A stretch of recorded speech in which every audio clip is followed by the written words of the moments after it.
Hello friends, कैसे हैं आप सब। मैं इस वीडियो में एक्चुअली तीन ऐसे स्टॉक्स डिस्कस करने वाला हूं जो मुझे लगता है अभी इन्वेस्ट करना बहुत सही रहेगा। कहीं ना कहीं अभी इस मार्केट कंडीशंस में सबसे इंपॉर्टेंट हो जाता है कि अपने अपना कैपिटल प्रिजर्व करें। एंड ये तीनों ही स्टॉक्स कहीं ना कहीं काफ़ी लो रिस्क है and at the same time long run potential बहुत ज़्यादा है। तो चलिए स्टार्ट करते हैं आज का वीडियो। एंड आपसे एक रिक्वेस्ट है कि आप ये वीडियो हो सके तो स्किप करके मत देखिएगा। स्पेसिफिकली अगर आप न्यू इन्वेस्टर्स हैं या फिर फाइनेंस के बारे में बहुत ज़्यादा नहीं जानते हैं तो इस वीडियो में आपके लिए बहुत कुछ है जो आपको लॉन्ग रन में बहुत हेल्प करेगा। और जो लोग सिर्फ स्टॉक्स के नाम के लिए आए हैं वो कहीं ना कहीं स्किप करके देख सकते हैं। और लास्ट में अगर आपको वीडियो पसंद आए तो please do like share and subscribe. तो सबसे पहले तो अभी एक इन्फ्लेशन की बात करते हैं। इन्फ्लेशन बेसिकली क्या बोलते हैं, inflation basically persistent rise in the general price level of the economy. Economy में जब जनरल प्राइस लेवल इंक्रीज होता है उसको इन्फ्लेशन बोलते हैं। और अभी ये बहुत ज़्यादा कंसर्निंग हो गया है, तो थोड़ा सा ध्यान देते हैं इन्फ्लेशन है क्या। बेसिकली इन्फ्लेशन दो टाइप के हो सकते हैं, डिमांड पुल इन्फ्लेशन और कॉस्ट पुश इन्फ्लेशन। अभी जो है ये डिमांड पुल इन्फ्लेशन नहीं है। डिमांड पुल इन्फ्लेशन में बहुत ज़्यादा प्रॉब्लम नहीं होती है क्योंकि वहाँ क्या होता है, डिमांड बढ़ने की वजह से इन्फ्लेशन होता है। डिमांड यहाँ से अगर यहाँ तक जाती है तो उससे क्या होता है, आउटपुट भी बढ़ता है, प्राइस भी बढ़ता है। तो उसके बाद गवर्नमेंट अगर अपना एक्सपेंडिचर कम कर दे, टैक्स बढ़ा दे, या सेंट्रल बैंक अगर इंटरेस्ट रेट्स इंक्रीज कर देती है तो उससे क्या होता है, डिमांड कम हो जाती है एंड वापस थोड़ा सा आउटपुट कम हो जाता है, प्राइस लेवल भी कम हो जाता है। तो वहाँ इतना प्रॉब्लम नहीं होता क्योंकि आउटपुट भी इन्फ्लेटेड होता है। प्रॉब्लम अभी जो हो रही है वो हो रही है कॉस्ट पुश इन्फ्लेशन की, जो बहुत से बेसिकली जिसको स्टैगफ्लेशन भी बोलते हैं। यहाँ क्या हो रहा है, बेसिकली सप्लाई सप्लाई की तरफ से प्रेशर होता है। यहाँ देखिए सप्लाई कम हो रही है। सप्लाई कम होने का मतलब है ये जो सप्लाई कर्व है ये लेफ्ट साइड शिफ्ट हो जाती है। बेसिकली सेम आउटपुट अपने को खरीदने के लिए ज़्यादा प्राइस देना पड़ेगा। तो यहाँ कमोडिटीज़ में सबसे ज़्यादा ये इन्फ्लेशन देखा जा रहा है। उसकी वजह से क्या हो रहा है, ट्रिकल डाउन इफेक्ट की वजह से पूरे इकोनॉमी में प्रेशर पड़ रहा है। तो यहाँ पे क्या प्रॉब्लम क्या है कि अभी जैसे सेंट्रल बैंक इंटरेस्ट रेट्स बढ़ा रही है तो डिमांड जैसे जैसे कम होगी। आप ये जो डिमांड है इस डिमांड से अगर लेफ्ट साइड में डिमांड मूव होगी या डिक्रीज होगी, suppose same price level attain करने के लिए अपने को ये डिमांड चाहिए। यहाँ डिमांड अगर यहाँ डिमांड होती है तो ठीक है, प्राइस लेवल यहाँ तक आ जाएगा। लेकिन आप देखिए जो आउटपुट है Y1 से ऑलमोस्ट यहाँ पे आ जाएगा, Y2 से भी कम इस लेवल पे। तो आउटपुट बहुत ज़्यादा कम हो जाएगा जिससे आउटपुट एंड ग्रोथ दोनों पे बहुत ज़्यादा फर्क पड़ेगा। इसलिए इतना ज़्यादा कंसर्न हो रहा है अभी। But at the same time हम लोग ऑब्वियसली इन्फ्लेशन को आउट ऑफ कंट्रोल भी नहीं होने दे सकते। अपने देख रहे हैं केनिया, पहले केनिया में क्या हुआ था या जिम्बाब्वे में क्या हुआ था और अभी श्रीलंका में क्या हो रहा है। तो इन्फ्लेशन कहीं ना कहीं आउट ऑफ कंट्रोल नहीं होने दे सकते। ये तो कहीं ना कहीं बोला जा रहा है कि सेंट्रल बैंक लेट हो गई है इंटरेस्ट रेट्स बढ़ाने में। तो ओवरऑल इकॉनमी बहुत फ्लेक्सिबल होती है, धीरे धीरे एडजस्ट कर लेगी, बट हाँ थोड़ा सा टाइम लगेगा। तो कहीं ना कहीं मैं आपसे इंपॉर्टेंट लर्निंग्स शेयर करना चाहता हूँ जो मेरे छोटे से एक्सपीरियंस या जो छोटा ज़्यादा टाइम नहीं हुआ है मुझे स्टॉक मार्केट में, बट कहीं ना कहीं काफ़ी कुछ सीखा है मैंने। एक तो सबसे पहला पॉइंट कि mistakes can be very costly in the stock market. Obviously एक एक मिस्टेक का पैसे लगते हैं। यहाँ एक मिस्टेक से अपने काफ़ी काफ़ी लॉस कर सकते हैं। लेकिन उससे भी ज़्यादा कॉस्टली हो जाता है कि उन मिस्टेक से लर्न ना करना एंड वापस सेम मिस्टेक्स दोहराना। तो सबसे इंपॉर्टेंट हो जाता है कि अपने मिस्टेक्स करें तो कम से कम दोबारा वो मिस्टेक्स ना दोहराएं। एक सबसे इंपॉर्टेंट और लर्निंग है कि good companies can be bad investments. अभी जैसे रिसेंटली मैंने खुद वर्धमान टेक्सटाइल्स लिया था। तो उसमें क्या हो रहा है कि कंपनी में कोई प्रॉब्लम नहीं है, वैल्यूएशन भी बहुत सही थी, बट कहीं ना कहीं मैं रॉन्ग प्राइस या रॉन्ग टाइम पे ले लिया। उससे क्या हो रहा है कि मैंने कंपनी को कंसिडर किया बट कहीं ना कहीं इंडस्ट्री और इकोनॉमी को कंसिडर नहीं किया।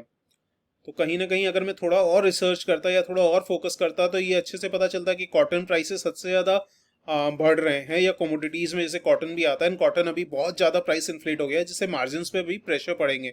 इस वजह से वर्धमान टेक्सटाइल्स अभी हद से ज़्यादा गिर रहा था। आज आज थोड़ा सा रिस्पाइट मिला है, बट स्टिल अगर सपोज मैंने 500 के लेवल के आसपास लिया था, अगर यही अगर अभी 400 के आसपास लिया होता या 375 380 के आसपास लिया होता तो शायद बेटर होता। बट कहीं ना कहीं ये हिंडसाइड एडवांटेज है जिससे अपने पीछे मुड़ के देख रहे हैं तो ऐसा लग रहा है कि ऐसे करना चाहिए था।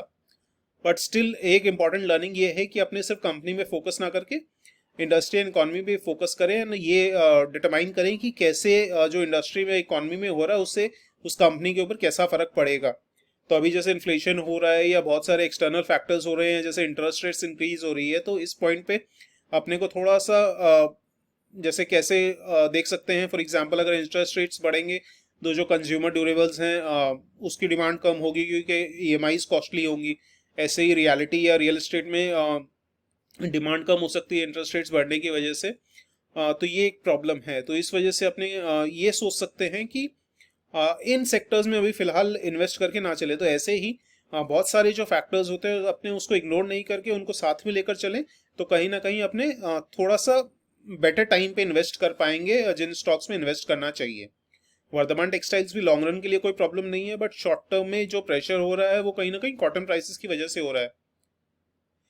उसके बावजूद, इतना सब कुछ करने के बावजूद, there will always be some things that are beyond our control. तो उसके ऊपर टेंशन ना लें। जो एकदम ही बियॉन्ड आवर कंट्रोल है उसके ऊपर कुछ नहीं कर सकते, बट एटलीस्ट अपनी तरफ से अपनी पूरी कोशिश करें कि अच्छे से रिसर्च करें, उसके बाद ही किसी भी कंपनी या किसी भी स्टॉक में इन्वेस्ट करें। और जैसा आप सोच सकते होंगे कि survival is the key to create wealth in the stock market. काफ़ी लोग हैं जो अभी सोच रहे हैं कि स्टॉक मार्केट से निकल जाना चाहिए। मेरे फ्रेंड्स हैं जो बोल रहे हैं, जो लास्ट ईयर एंटर किए थे तो उनको लगा था यार वाह, स्टॉक मार्केट तो बहुत सही चीज़ है, बहुत जल्दी ही बहुत गजब रिटर्न बन जाता है। बट अभी उनको लग रहा है यार स्टॉक मार्केट बेकार है, उनसे टेंशन बर्दाश्त नहीं हो रही है, तो वो बोल रहे हैं स्टॉक मार्केट से निकल जाएंगे। और काफ़ी लोगों का जो कैपिटल लॉस हो रहा है उसके बाद ऑब्वियसली उनको लग रहा है कि और लॉस कराने के बजाय स्टॉक मार्केट से निकल जाएं। तो इसीलिए अगर आप लॉन्ग रन में स्टॉक मार्केट में अपना कैपिटल प्रिजर्व करके टिक पाए तो स्टॉक मार्केट आपको वेल्थ बना के ही देगा। कहीं ना कहीं लॉन्ग रन में आपके वेल्थ ना बने इसका चांस बहुत कम है। बस आप थोड़ा सा डिलीजेंट रहिए स्टॉक्स चुनने के समय। और इस मार्केट में अभी जो स्पेसिफिकली मार्केट कंडीशंस है उसमें स्पेकुलेशन अवॉइड करिए। जो बहुत ज़्यादा श्योर है उन्हीं कंपनीज में इन्वेस्ट करके चलिए। और एट दिस पॉइंट जिन कंपनीज ने अपने रिजल्ट्स डिक्लेयर कर दिए हैं उसी में इन्वेस्ट करिए। फॉर एग्जांपल बोरोसिल रिन्यूएबल का रिजल्ट आया, काफ़ी ख़राब आया, टोटली अनएक्सपेक्टेड था, तो मैंने भी अपना मोर देन 100% प्रॉफिट बुक कर लिया है। बट स्टिल लॉन्ग रन के लिए मैं अभी भी ये कंपनी मुझे बहुत सही लगती है, दोबारा एंट्री लूँगा। बट अभी एट दिस पॉइंट जनरली मैं ऐसा मेरा स्टाइल नहीं है कि एक क्वार्टर के बैड रिजल्ट से मैं किसी भी स्टॉक से एग्जिट कर जाऊं। बट कहीं ना कहीं जो रेवेन्यूज डिक्लाइन हुई है उससे मुझे बहुत ज़्यादा धक्का लगा। तो लेट्स सी फ्यूचर में क्या प्लान्स होगा, और जो भी प्लान होगा मैं अपने टेलीग्राम चैनल पे अपडेट कर दूंगा, और आप लोग भी वो चैनल ज्वाइन कर सकते हैं। मैं लिंक डिस्क्रिप्शन में डाल दूंगा। वो मैं रेगुलरली बहुत ज़्यादा अपडेट्स डेली देता रहता हूँ, उसमें कहीं ना कहीं आप लोगों को काफ़ी हेल्प मिलेगी। तो चलिए मार्केट्स की बात करते हैं आज। ऑब्वियसली क्योंकि टेलीग्राम चैनल पे भी मैंने अपडेट किया था कल रात को ही कि स्टॉक मार्केट, जैसे नेस्डैक 5% डाउन था यूएस का, तो आज इंडियन मार्केट्स भी कहीं ना कहीं टोटली एक्सपेक्टेड था कि आज अच्छी खासी गिरावट देखने को मिलेगी। तो निफ्टी 50 1.63% डाउन था। मिड कैप स्मॉल कैप भी, ब्रॉडर मार्केट्स भी अच्छा से ज़्यादा डाउन थे। इंडिया विक्स ऑलमोस्ट 21.25 है, बहुत ज़्यादा नहीं है, बट स्टिल अब थोड़ी सी टेंशन होने लगी है। बट स्टिल मुझे लगता है कि यहाँ से भी एग्जैक्ट लेवल तो डिटरमाइन करना पॉसिबल नहीं है, बट मुझे लगता है बहुत ज़्यादा लो और नहीं बनना चाहिए। हाँ, काफ़ी लोग अभी मेरे सामने भी आए जो ऑलरेडी 11,000 12,000 बोलने लगे हैं कि निफ्टी पहुँच जाएगा, बट फ्रैंकली किसी को नहीं पता। सारे सेक्टर्स डाउन थे। आप देखेंगे कंज्यूमर ड्यूरेबल्स, रियलिटी, इन सब में ज़्यादा प्रेशर था। ऑब्वियसली इंटरेस्ट रेट्स इंक्रीज होंगे तो ये सारे सेक्टर्स में ज़्यादा फर्क पड़ेगा। एडवांस डिक्लाइन रेशियो भी काफ़ी ख़राब था, 0.27 का था। चलिए लॉन्ग रन की बात करते हैं। यहाँ जो पी रेशियो है, अगर आप देखेंगे तो जो कोविड के टाइम पे भी निफ्टी 50 का जो पी है वो 18.49 हुआ था। उसके बाद से रैपिडली इंक्रीज होके मोर देन 40 हो गया था। और लास्ट 10-12 ईयर्स का अगर आप मीडियन पी देखेंगे तो अराउंड 20 के आसपास है या 21 के आसपास है। तो उस हिसाब से अभी वैल्यूएशन काफ़ी फेयर है, क्योंकि 21 के आसपास अपना निफ्टी 50 का पी चल रहा है। तो मुझे नहीं लगता इस पॉइंट से बहुत ज़्यादा गिरावट देखने को मिलेगी। हो सकता है ज़्यादा से ज़्यादा 18.49 पहुंच जाए, क्योंकि कोविड के समय भी जब 18.49 पहुंचा था उससे नीचे जाने की तो उम्मीद नहीं है। मुझे लगता है 2021 के आसपास काफ़ी ज़्यादा फेयरली वैल्यूड है। अगर लास्ट 5 ईयर्स का मीडियन पी निकालें तो कहीं ना कहीं अंडर वैल्यूड हो गया है स्टॉक मार्केट। ईपीएस आप देखेंगे जो ये पिंक लाइंस हैं, पिंक बार्स हैं, ये बेसिकली ईपीएस है। तो कहीं ना कहीं लास्ट 2 मंथ्स में थोड़ा सा डिक्लाइन देखने को मिला है ईपीएस में निफ्टी 50 के, बट कहीं ना कहीं ट्रेंड काफ़ी पॉजिटिव है। तो ये अच्छा हो जाता है, इससे मार्केट्स फेयरली वैल्यूड होने में हेल्प मिलती है। ये आप देखिए जो प्राइस बाय बुक रेशियो है, ये जो ब्लू लाइन है ये तो निफ्टी 50 की लाइन है, बट जो प्राइस बाय बुक रेशियो है वो पिंक लाइन है। यहाँ कहीं ना कहीं थोड़ा सा कंसर्न लग रहा है, ये अभी भी 4 से ज़्यादा है। तो कहीं ना कहीं थोड़ा सा ओवर वैल्यूड लग रहा है अभी, बट स्टिल मुझे लगता है बहुत ज़्यादा कंसर्निंग नहीं है, क्योंकि प्राइस अर्निंग्स रेशियो काफ़ी रीजनेबल हो गया है अभी। बट अभी भी आप कॉशियस रहिए, पैनिक मत करिए, लॉन्ग टर्म का व्यू लेके चलिए। एंड अभी इस मार्केट्स में काफ़ी अच्छे अच्छे जेम्स, काफ़ी अच्छे अच्छे स्टॉक्स अपने को बहुत ग्रेट प्राइस पे मिलेंगे।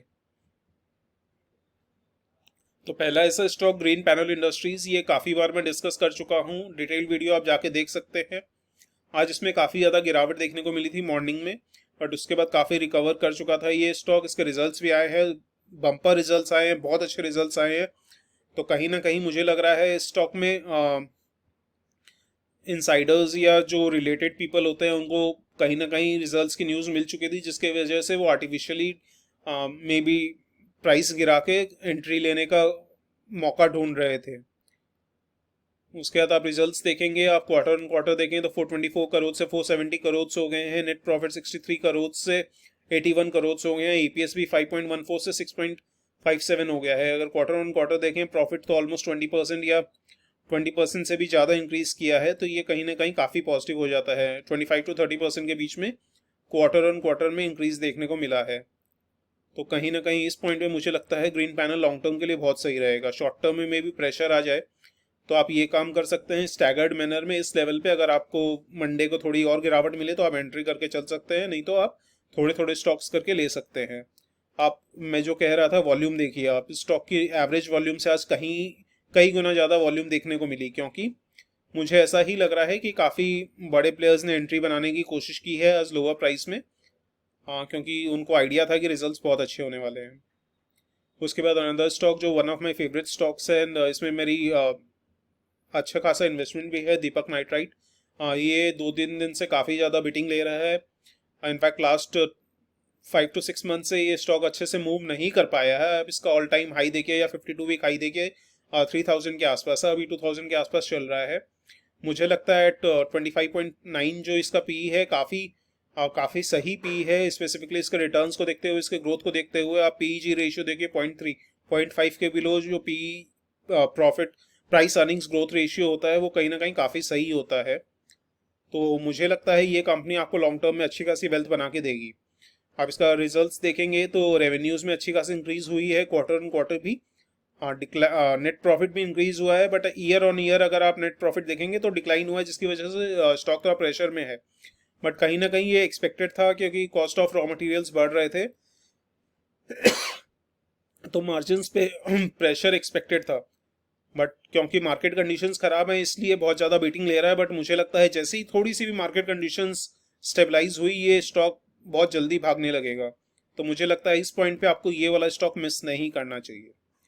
उसके बाद तीसरा ऐसा स्टॉक जो काफ़ी पॉपुलर हो गया है अभी, मैं इसमें मैंने भी अच्छा खासा इन्वेस्टमेंट कर रखा है, टाटा पावर में। मैंने बहुत लो लेवल पे कर रखा है, अभी 245 है, तो काफ़ी साइडवेज चल रहा था। 298 का हाई बनाने के बाद काफ़ी ज़्यादा प्राइस डिप कर गया था, अभी 245 पे है। तो अभी मैं ये क्यों बोल रहा हूँ, मैं इसलिए बोल रहा हूँ क्योंकि अभी जो इसका टाटा पावर सोलर है, जो इसकी सब्सिडियरी है, उसको अच्छे खासे ऑर्डर्स मिल रहे हैं सोलर पावर प्लांट्स के। तो उससे काफ़ी ज़्यादा बेनिफिट रहेगा। और पावर क्राइसिस जैसा आप पढ़ ही रहे होंगे, इंडिया में पावर क्राइसिस चल रहा है अभी, तो पावर की डिमांड अच्छी खासी बढ़ने वाली है। हालांकि कोल के प्राइसेस बढ़ रहे हैं तो इससे मार्जिन्स पे थोड़ा इम्पैक्ट आ सकता है, बट कहीं ना कहीं ये पास ऑन प्राइस जो है ये पास ऑन हो जाएगा कंज्यूमर्स को, इतनी प्रॉब्लम नहीं है। और आज इसके रिजल्ट्स भी आए हैं जो बहुत अच्छे आए हैं। 28% प्रॉफिट राइज किया है ईयर ऑन ईयर, 503 करोड़ हो गए हैं, और रेवेन्यूज भी काफ़ी राइज किया है। तो बहुत बहुत अच्छा रिजल्ट आया है। कंपनी ने डिविडेंड भी डिक्लेयर किया है 1.75 पर इक्विटी शेयर पे। तो कहीं ना कहीं मुझे लगता है टाटा पावर का फ्यूचर बहुत ज़्यादा ब्राइट है, स्पेसिफिकली ईवी चार्जिंग स्टेशंस जो सोलर पावर पे फोकस है इस वजह से। तो टाटा पावर मुझे लगता है आपको धीरे धीरे ऐड करके जरूर चलना चाहिए, आपके पोर्टफोलियो में होना ही चाहिए। तो चलिए लास्ट में डिस्क्लेमर कि ये कोई भी इन्वेस्टमेंट एडवाइस नहीं थी, आप लोग प्लीज़ अपना डिसीजन खुद बना के चलिए। कोई भी इन्वेस्टमेंट करने से पहले अपनी एनालिसिस खुद करिए, एंड उसके बाद ही इन्वेस्ट करिए। हो सकता है कि मैं कहीं ना कहीं कुछ ना कुछ रिसर्च मिस कर दूं, तो अगर आप लोग खुद भी रिसर्च करेंगे तो ऐसे पॉइंट्स जो मैं कवर नहीं कर पाया वो आप लोग सोच समझ के इन्वेस्ट कर पाएंगे। चलिए इसी बात पे मिलते हैं नेक्स्ट वीडियो में। Thank you so much.